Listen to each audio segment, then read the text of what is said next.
छत्तीसगढ़ के मुख्यमंत्री भूपेश बघेल लाइव है, देखिए तस्वीरें। उसके बाद ईडी सक्रिय होती है और फिर उन्हीं लोगों को बुलाते हैं और कहा जाता है कि 2168 करोड़ के घोटाले हुए। इसमें ये भी कहा गया कि होलोग्राम, नकली होलोग्राम का प्रयोग किया गया।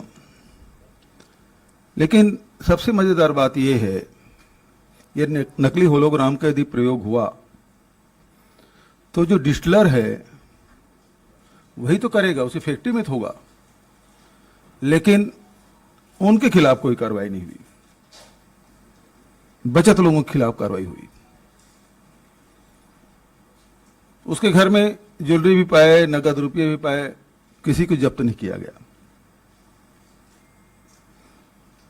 और कहा गया कि 2168 करोड़ का घोटाला हुआ और चल अचल संपत्ति 2018 के पहले के भी जब्त करने के बाद भी 200 करोड़ के आसपास की संपत्ति जब्त नहीं की गई। जबकि इस दौरान 2018 के बाद जब हमारी सरकार बनी, उसके पहले जो रेवेन्यू है आबकारी की वो 3900 करोड़ की थी, अब बढ़ के 6500 करोड़ हो गया। और आरोप ये लगाया ईडी के द्वारा कि राज्य के खजाने को नुकसान पहुंचाया गया, जबकि 3900 करोड़ से बढ़ के 6500 करोड़ हुआ। और आज तक के वो 2168 करोड़ में से केवल 200 करोड़ के आसपास, वो भी पैतृक संपत्ति, और 2018 से पहले अर्जित की गई आय उसको जोड़कर भी 200 करोड़ नहीं पहुंचा। दूसरी बात, कोल स्कीम का आरोप लगाया 500 करोड़ का। एफआईआर दर्ज हुआ कर्नाटक में, फिर दर्ज हो गया भोपाल में, अभी नोएडा में भी हुआ। और उसके बाद 4 बार वो सप्लीमेंट्री चालान प्रस्तुत कर चुके हैं और सब मिला के चल अचल संपत्ति सब मिला के अभी तक 150 करोड़ पहुंचा है। आरोप 500 करोड़ का है, लेकिन संपत्ति 150 करोड़, वो बता नहीं पा रहे। तीसरी बात उसमें महत्वपूर्ण, अभी लगातार जो कोशिश की जा रही है कि धान में भी, पैडी में भी स्कैम हुआ। सारे राइस मिल में छापा डाले गए आईटी के द्वारा। अब ईडी सीरीज घुसेगी। तकलीफ उनको यह है कि किसानों के 107 लाख मीट्रिक टन जो धान है वो मिलिंग कैसे हो गया। अभी तक होता यह था कि धान बाहर में पड़े रहते थे, जैसे मध्य प्रदेश की खबरें आती है कि गेहूं बाहर में पड़ा हुआ है और सड़ गया। छत्तीसगढ़ में खबरें आती थी कि धान खुले में पड़ा हुआ है, भीग गया, सूख गया और सड़ गया। वो सारे नुकसान हमने बचाए, उनको हो गई परेशानी, अब उसमें घुसे हुए। अभी डीएमएफ में भी मजेदार बात यह है कि भारत सरकार के द्वारा बिना कोई ईसीआईआर के वो माइनिंग डायरेक्टर को चिट्ठी लिखते हैं कि कितना काम हुआ वो हमको बताएं। उसी प्रकार से एक सवाल रजिस्ट्रार को भी किया जाता है कि कितने जमीन की रजिस्ट्री इन 3-4 सालों में, जब से हमारी सरकार बनी है 18-19 के बाद, कितनी रजिस्ट्रियां हुई हैं। इसका मतलब है वो सारे रजिस्ट्री लाएंगे और सबको अभी कम कर क्या रहे हैं, कर ये रहे हैं कि ये घरों में जाते हैं, सबसे पहले मोबाइल जब्त करते हैं, फिर घर में जो संपत्ति है, जो रुपया नगद है, ज्वेलरी है, उसको सीज करते हैं, बैंक खाते सीज करते हैं, डायरी वगैरह भी हो या कुछ कच्चे में लिखा हुआ हो, सबको पकड़ते हैं। 5-6 दिन तक के घर में बंधक बना कर रखते हैं, चाहे वो वृद्ध माता पिता हो, बीमार हो, उनसे कोई लेना देना नहीं, बैठे रहेंगे। तो सवाल तो इनके पास होते नहीं और जब तक के ऊपर से आदेश नहीं होगा तब तक खाली नहीं करते। फिर वो राजनीतिक सवाल करना शुरू करते हैं, तुम्हारी क्या भूमिका है, तुम किस पार्टी से हो, तुम कितने सीट जीतने वाले हो, इससे क्या होगा, उससे क्या होगा। वो सारे राजनीतिक सवाल भी पूछना शुरू करते हैं।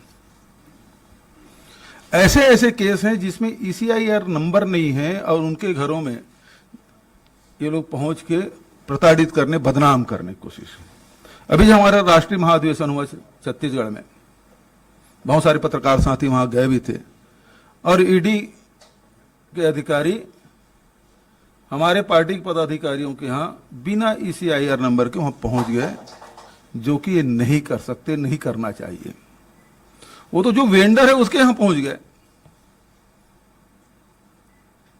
अभी कल ही मेरे राजनीतिक सलाहकार विनोद वर्मा के यहां पहुंच गए। मेरे जो OSD है, जो चूंकि मुख्यमंत्री होने के नाते जो क्षेत्र में OSD नियुक्त करते हैं, जो किसी की बीमारी का, किसी का और कुछ काम है जो दैनंदिन आते हैं और हम लोग समय नहीं दे पाते, तो वो सारे काम वो लोग करते हैं। उसके घर में पहुंच गए, मिला कुछ नहीं, दिन भर बिठा के रखे। इसका मतलब यह है कि अब पाटन में भारतीय जनता पार्टी प्रत्याशी नहीं लड़ेगा, बल्कि ईडी और IT लड़ेंगे। एक और बात आपसे कहना चाहता हूं कि पहले CBI ने IT ने छापा डाला, फिर ईडी घुसी। अब वो कोर्ट में एप्लीकेशन लगाए हैं कि इसमें अब CBI जांच होनी चाहिए। 3-3.5 साल जांच करने के बाद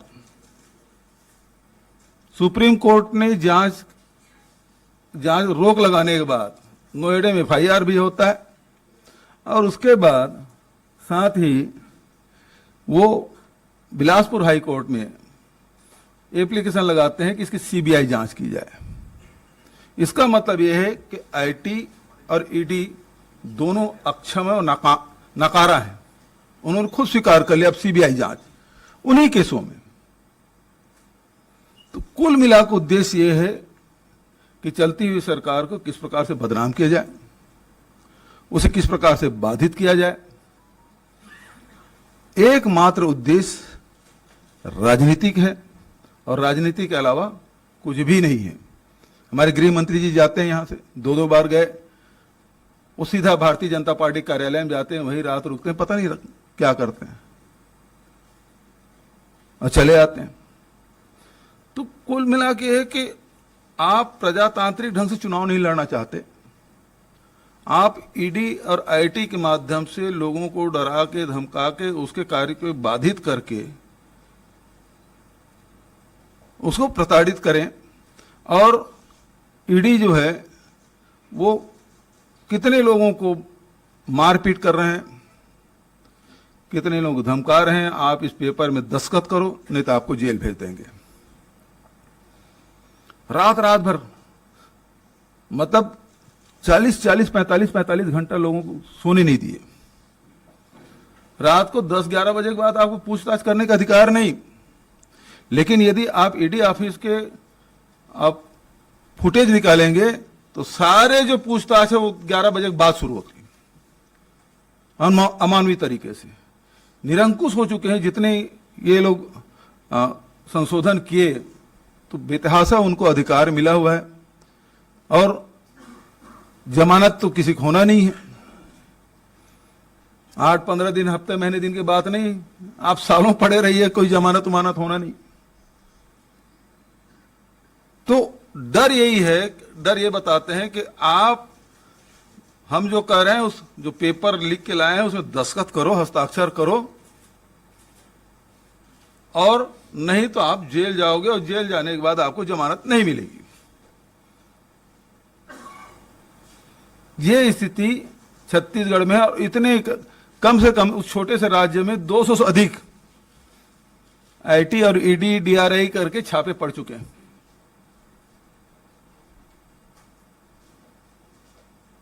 तो आज पूरे भय का माहौल है। केंद्र सरकार खुद इस प्रकार से काम करवा रही है। संजय मिश्रा जी के बारे में जानते ही हैं, उनको टास्क मिला हुआ है 15 सितंबर तक के। अभी तक कल 23 अगस्त था, अभी तो 15-20 दिन और बचे हैं। तो जितना वो उनको आतंक फैलाना है वो पूरी ताकत के साथ करेंगे, क्योंकि उनके आकाओं ने एक्सटेंशन दी है तो वो अपने आका के हिसाब से काम करेंगे, क्योंकि उन्होंने दिलाया, आगे भी कुछ मिलने की संभावना है। तो ऐसे व्यक्ति यदि काम करेंगे, ऐसे इस उद्देश्य से काम करेंगे, तो फिर प्रजातंत्र तो खतरे में है। दूसरी बात इसमें कहना चाहता हूं, यदि सत्ताधारी दल इस प्रकार से कोई कार्रवाई करे तो फिर कोर्ट की बड़ी जिम्मेदारी हो जाती है कि ऐसे बेजा जो हस्तक्षेप किया जा रहा है और लोगों को परेशान किया जा रहा है उसमें रोक लगाए। आप लोगों की तरफ से कोई सवाल हो? झारखंड में जो एक एक करके छापेमारी है उसका छत्तीसगढ़ से क्या कनेक्शन है? शराब घोटाला जो झारखंड में चल रहा है छापेमारी। देखिए, हमारे यहाँ छत्तीसगढ़ में जो नीति बनाई भारतीय जनता पार्टी ने बनाई, हमने तो उसमें कोई बदलाव नहीं किया, और उसके बाद रेवेन्यू भी बढ़ाया, फिर भी छापा डाल रहे हैं। सबसे बड़ी बात यह है, कोयला घोटाला और शराब घोटाला और अभी महादेव ऐप, उसके बारे में नहीं बोल पाया मैं। तीनों में एक समानता यह है कि शराब घोटाले में डिस्टिलरों की गिरफ्तारी नहीं हुई, उसकी को धर पकड़ नहीं किया गया, उसकी संपत्ति की जब्ती नहीं की गई, बल्कि यह सुनने में आया है कि भारतीय जनता पार्टी के बड़े नेता के द्वारा दिल्ली और बॉम्बे के भारतीय जनता पार्टी के नेताओं से संपर्क किया गया और उनके बाद उसके अभय मिलने के बाद उसकी गिरफ्तारी नहीं हुई। नंबर एक। दूसरी बात, जो महादेव ऐप में अभी जो सट्टा चल रहा है उसमें हमने पूरी कार्रवाई की, मेरे पास सारे पेपर हैं कि कितने करोड़ रुपए की संपत्ति हमने जब्त की, कितने लोगों की गिरफ्तारी की और कब से हम लोग कर रहे हैं। अचानक घुसे और जो राजनीतिक उद्देश्य के लिए वो लोग कार्रवाई करना शुरू कर दी। जो महादेव ऐप के हमने तो लुक आउट सर्कुलर भी जारी किया हुआ है, उसमें कोई मदद नहीं कर रहे हैं। मतलब जो जिसके लिए काम हो रहा है उसकी गिरफ्तारी की बात नहीं हो रही।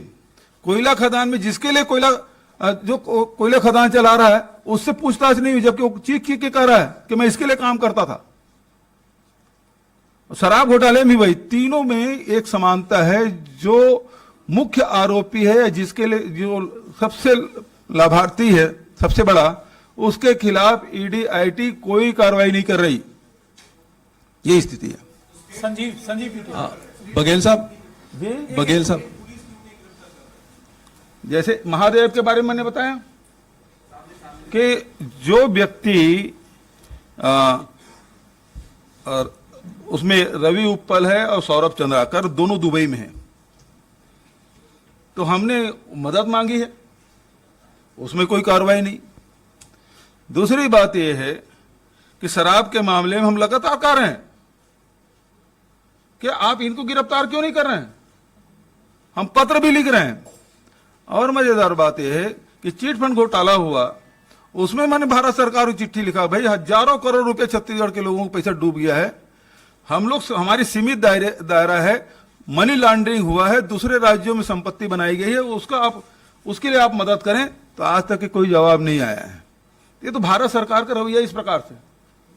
बघेल साहब, संजीव पीटे, आपने कहा कि ये सारे जो रेड्स हो रहे हैं आपके करीबी लोगों के, आपके आसपास के लोगों के, ये सब इनका उद्देश्य राजनीतिक है, और आपने अभी ये भी कहा कि ऐसे में जैसे there is a threat to democracy, तो आपने कहा कि कोर्ट को भी हस्तक्षेप करना चाहिए। तो क्या आप इस लड़ाई को कैसे आगे ले जाएंगे और कोर्ट भी क्या जाएंगे? देखिए, सभी राजनीतिक दल एक बार गए तो उन्हें कहा गया कि हम सबको रिलीफ नहीं दे सकते, यदि केस टू केस कोई आए तो उसको रिलीफ मिलेगा। और निश्चित रूप से जैसे अभी जो लीकर वाले मामले में कोर्ट से रिलीफ भी मिला कि फर्दर इन्वेस्टिगेशन नहीं कर सकते, उसके बाद भी ईडी ने खुद एक एजेंसी है और वो एफआईआर किया है नोएडा में।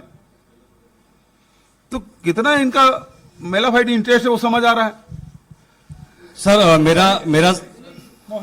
मेरा सवाल यह है कि कल आपका जन्मदिन था और आपने एक ट्वीट किया कि बड़ा बहुमूल्य उपहार मुझे केंद्र सरकार ने दिया है। नाम लीजिए, मैं तो नाम लिखा हूं। हाँ, आपने अमित शाह जी का नाम लिया था उसमें कि बहुमूल्य उपहार आपको मिला है। मोहित जी, आप भी नाम नहीं ले पा रहे हैं। नहीं, हम तो बिल्कुल नहीं डरते किसी से। मैंने तो प्रधानमंत्री जी और गृह मंत्री जी को कहा कि आज मेरा जन्मदिन है और मेरे राजनीतिक सलाहकार और मेरे 2 एसडी के यहाँ आपने ईडी का रेड कराया है, इससे बढ़िया उपहार क्या हो सकता है। उसके लिए मैंने आपका मैं आभार व्यक्त करता हूं। तो मेरा सवाल ये है कि आपने कहा कि 200 से ज्यादा छापे छत्तीसगढ़ के भीतर जो है पड़ चुके हैं। आने वाले वक्त में विधानसभा चुनाव है, 1 से 2 महीने के बाद चुनाव वहां पे होने वाले हैं। चुनाव प्रक्रिया और चुनाव के ऊपर कितना बड़ा असर देखते हैं, खासतौर पे कांग्रेस के लिए इन छापों के बाद?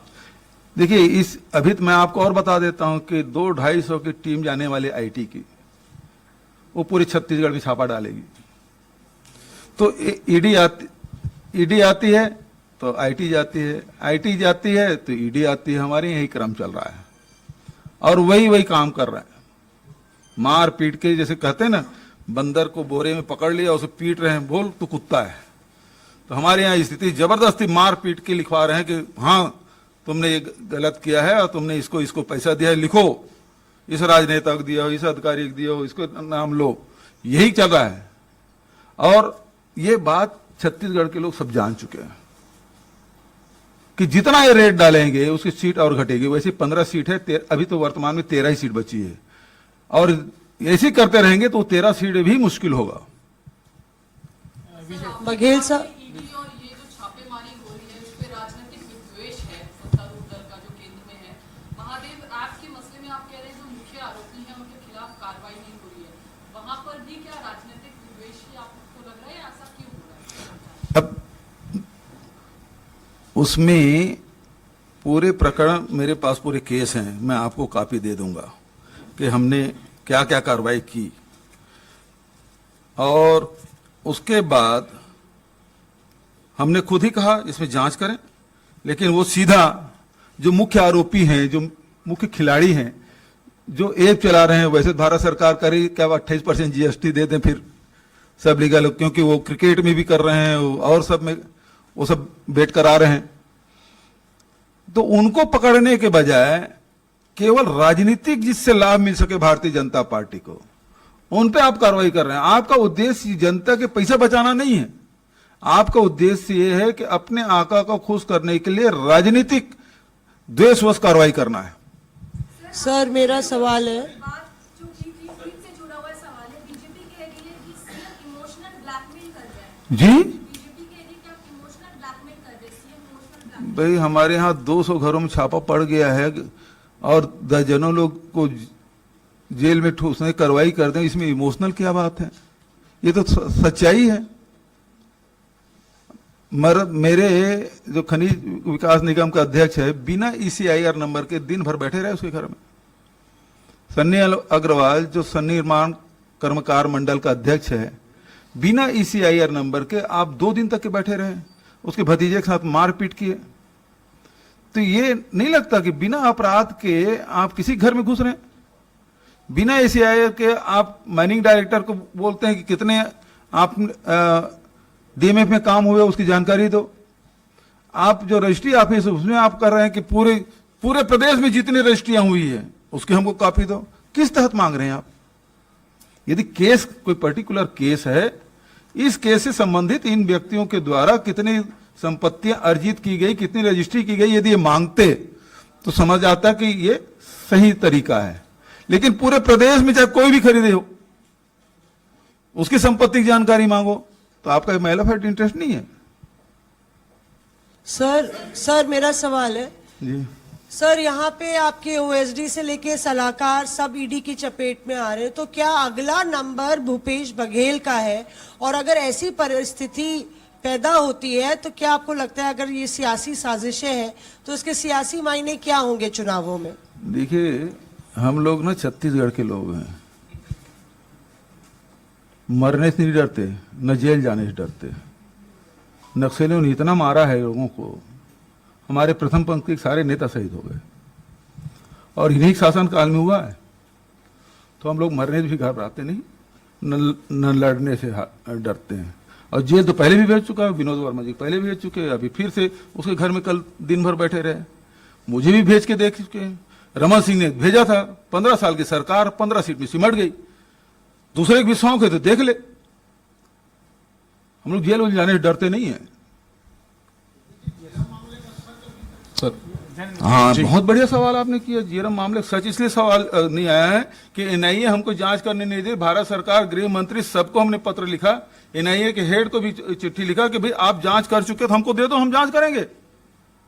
यदि हम कमिटी उसमें एसआईटी गठन करते हैं तो हाई कोर्ट चले जाते हैं, सुप्रीम कोर्ट चले जाते हैं, और एक एक बार नहीं, 2-2 बार।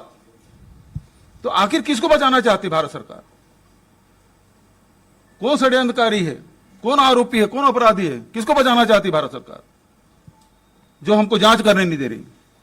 सर, आने वाले दिनों में चुनाव आने वाले हैं, ये जो कार्रवाई हो रही है, क्या ये आपका मुख्य मुद्दा होगा चुनाव में जाने का? इसको लेकर के क्या आप लोग रणनीति बना रहे हैं? और एक चीज इसमें ये भी पूछना चाहूंगा, आपने खुद कोयला घोटाला, शराब घोटाला, क्या आप मानते हैं, आप भी मानते हैं कि ये घोटाले हुए हैं? और अगर हाँ, तो खुद आपकी सरकार ने इनकी जांच करवाने के लिए क्या कदम उठाए हैं? देखिए, जहां तक कि कोयला की बात है, जितने कोल वासरी है सब जगह हमने रेड डाले, जो आवश्यक कार्रवाई हमने की, जितना फाइन हो सकता है वो हमने किया, और जिसके सही पाएगा उसको रिलीज भी किए। पहली बार हुआ है भारतीय जनता पार्टी, बता दे 15 साल में कुछ किया हो तो। दूसरी बात यह है, मैंने कहा, आप मेरे उत्तर को आपने ठीक से सुना नहीं है। कोयला घोटाले में जिसके लिए वो काम करते थे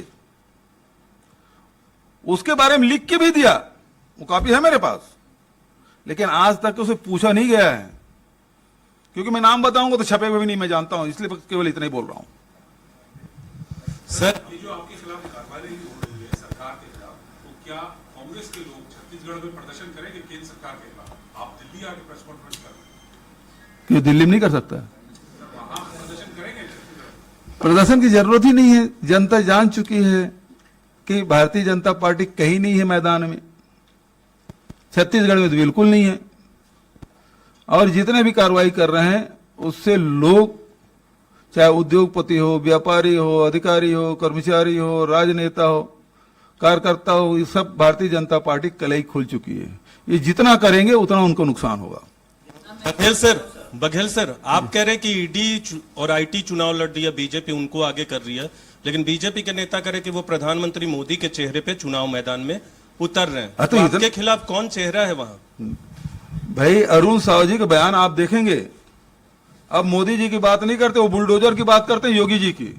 तो भारतीय जनता पार्टी के नेताओं को विश्वास नहीं है मोदी जी की लोकप्रियता पर, अब वो योगी जी के सामने कर रहे हैं। मध्य प्रदेश में देखिए बुलडोजर चला रहे हैं अरुण साहू जी, वहां प्रदेश अध्यक्ष, वो कहते हैं हम बुलडोजर चलाएंगे। मतलब मोदी जी के लोकप्रियता पर उनको अब विश्वास रहा नहीं, और मोदी जी के लोकप्रियता पर इतना विश्वास है तो ईडी आईटी क्यों भेज रहे हैं? भाई, प्रजातांत्रिक ढंग से चुनाव होने दो।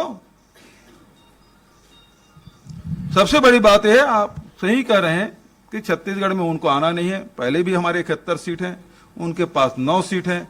वो दरअसल बात यह है कि वहां के खदान पे उनके मित्रों की नजर है, और जो छत्तीसगढ़ कांग्रेस की सरकार है उसके बीच में है, और इस कारण से अपने मित्रों को लाभ नहीं पहुंचा पा रहे हैं। इस कारण से ईडी आईटी का छापा लगातार पड़ रहा है। बघेल साहब, आपने कहा कि चुनाव ईडी और सीबीआई लड़ रहे हैं। नहीं, सीबीआई नहीं है, हमने तो बैन कर दिया। आईटी, हाँ, आईटी, ठीक है। लगातार बीजेपी, चाहे इंडिया गठबंधन की बात हो, किसी भी राज्य में जाती है तो सबसे पहले कहती है कि कांग्रेस या विरोधी पार्टी मुख्यमंत्री का चेहरा बताए। तो वहां पर क्या आपको लगता है कि रमन सिंह चेहरा होंगे, या ईडी चेहरा होगी, या प्रधानमंत्री मोदी चेहरा होंगे, या अमित शाह चेहरा होंगे? किसके लिए चुनौती आप देख रहे हैं? ये भारतीय जनता पार्टी खुद कंफ्यूज है।